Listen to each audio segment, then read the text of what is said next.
Run more experiments on yourself. One of the things that tends to happen as we get older is we become very certain about who we are. And that sounds great, but I think it can actually be a huge problem because we start saying things like, I'm not a morning person. I'm not someone who lifts weights. I'm terrible at business. I'm just not good at meeting new people. I'm not creative. And after a while, those statements stop sounding like opinions and they start sounding like facts. They aren't facts. Welcome to your daily hit of grace and grit, your quick dose of inspiration to kickstart your day. This show is proudly sponsored by Rumble and Rise. To find out more about joining Rumble and Rise, head on over to graceandgrit.com/ready to rumble. I'm Courtney Townley, and here is today's hit. If you watch children even for a few minutes, you'll notice they behave very differently. They think very differently. Kids are constantly running experiments. They haven't decided who they are. They're exploring who they are. And that's really what this podcast is about today, is giving yourself permission to explore who you are. Kids try things a lot. They fail. They try again. They decide they like something, and then they change their minds a few weeks later.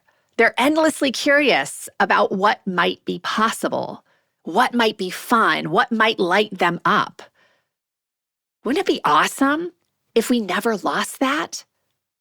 But so many of us have. Somewhere along the path of growing up, many of us stopped running experiments. We stopped exploring who we are, and we started to decide hard who we are.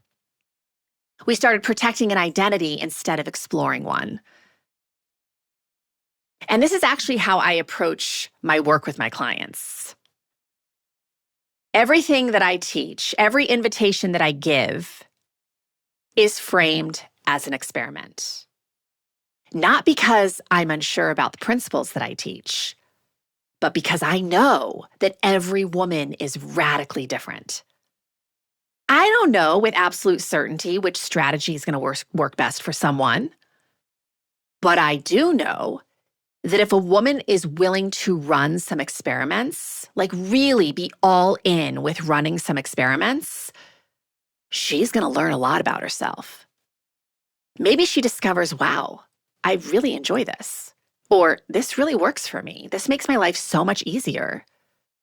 Or maybe when she runs the experiment, she realizes, nope, this isn't the thing. Let's try something else. Either way, she leaves the experiment knowing more about herself than she did before. And that's the real win.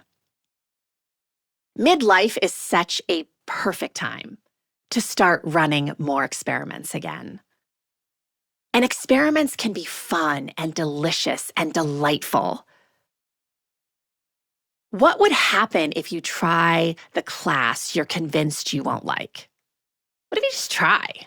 Just to run an experiment. What would happen if you speak up in a room that you normally stay quiet in?